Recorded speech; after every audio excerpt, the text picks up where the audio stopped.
Are you sick of your artworks feeling tired or uninspired? Do they lack energy and movement? Maybe you're unsure how to make them more dynamic.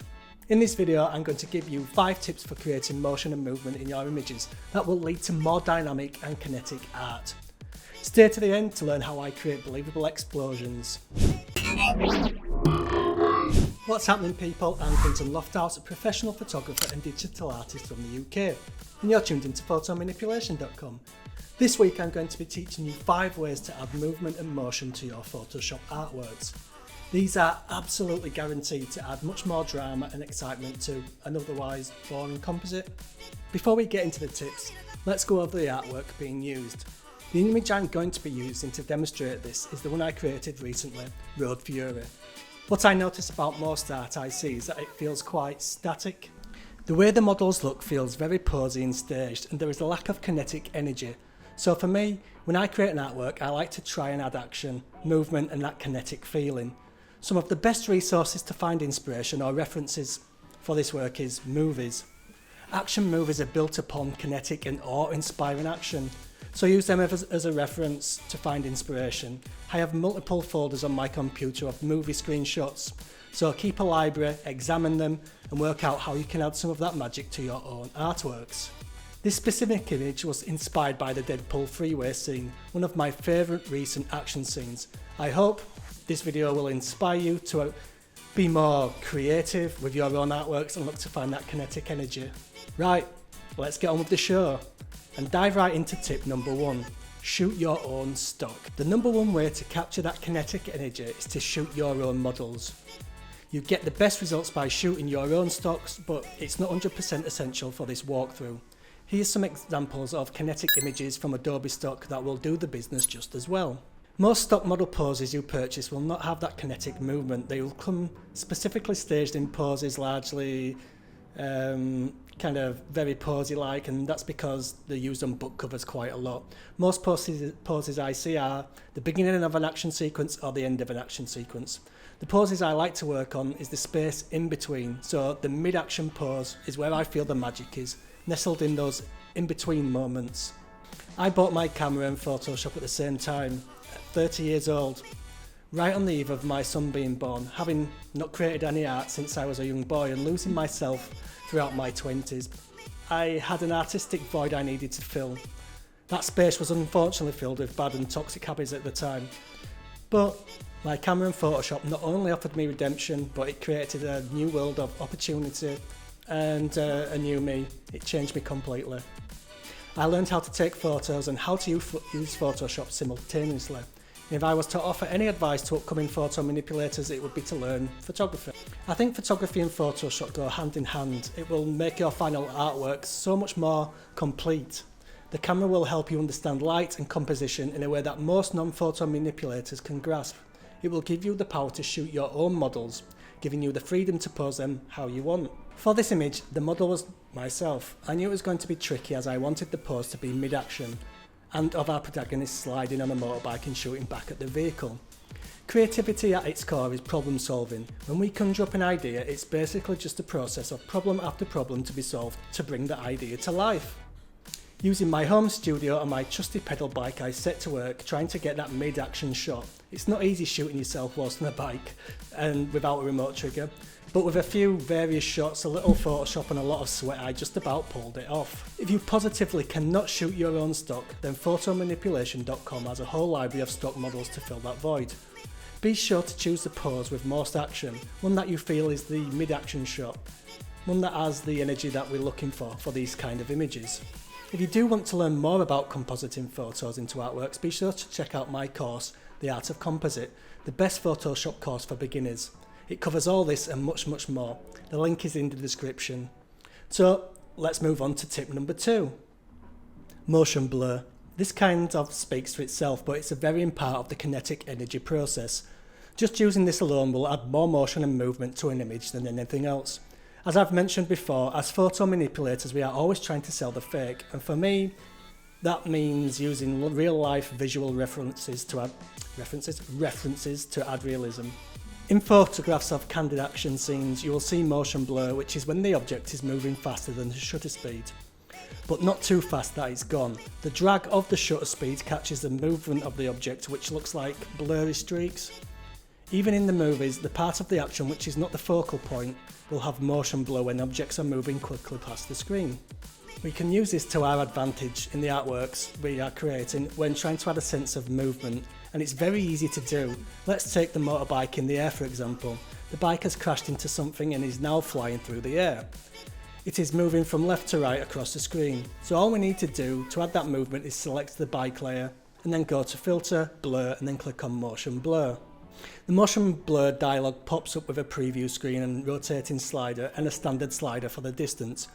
All we need to do is turn the rotating slider so the line matches up with the movement and the direction of our bike flying through the air.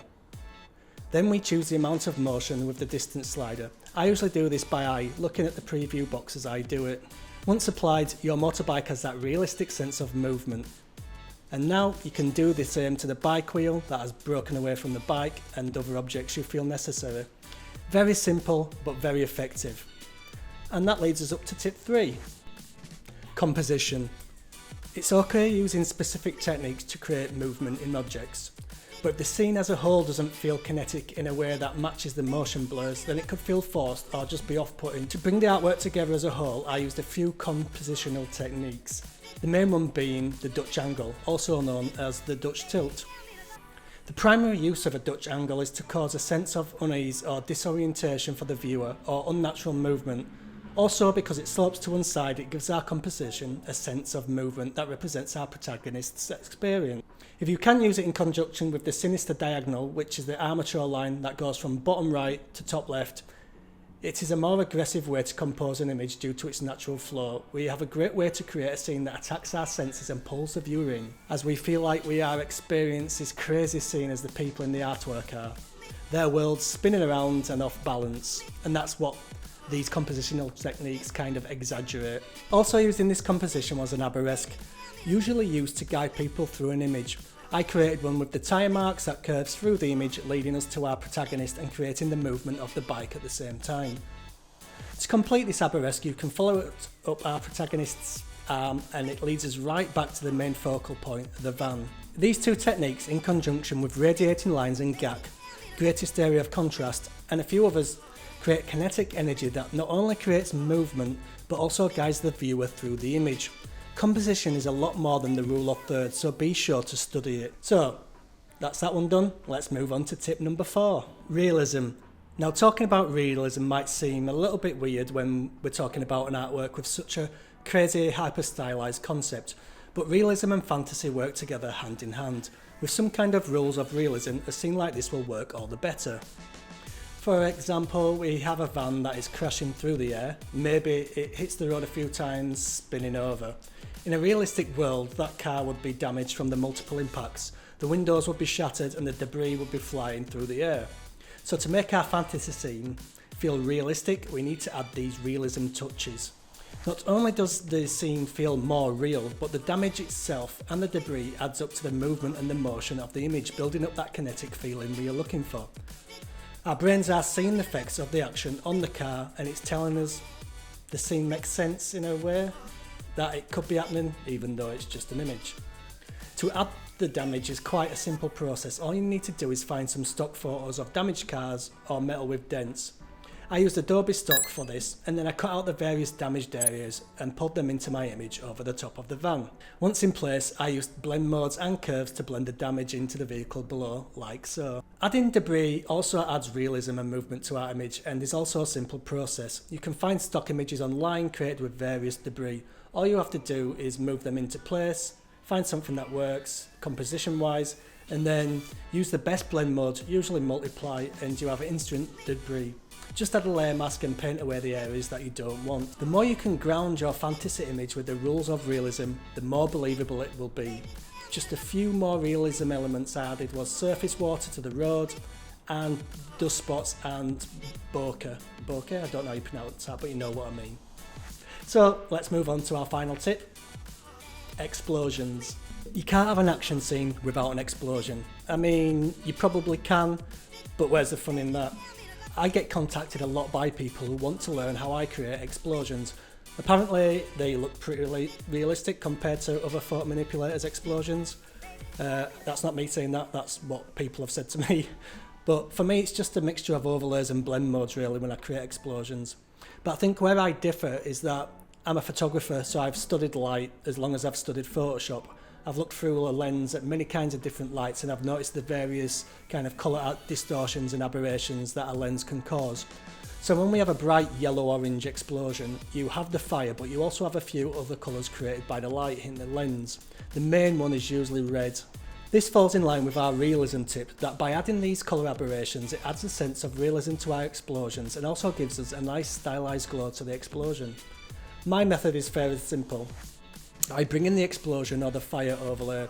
I usually set this blend mode to screen, although this can differ occasionally, and this blends our fire into the scene quite easily. But then we need to add the glow from the heat. All I do is paint over the fire with a yellow or orange brush on a blank layer, usually set to linear dodge. But the magic comes from creating a new layer, setting it to colour dodge and painting over the fire with red. This is where we get that really cool realistic glow and the colour aberration as well. It may take a little bit of practice, but it's easy to do once you know how. So that was our final tip. That was 5 ways to add motion and movement to create kinetic artworks in Photoshop. Some of these were obvious and some not so much. But look at art like a house that needs to be built. You have to make sure that the foundation is strong before you start adding all the fancy stuff. It's a process that is built up over time, a process that you can master with enough time and dedication. If you like this video, you might like my last video on sci-fi lighting in Photoshop, so be sure to check that out. Thanks guys, peace!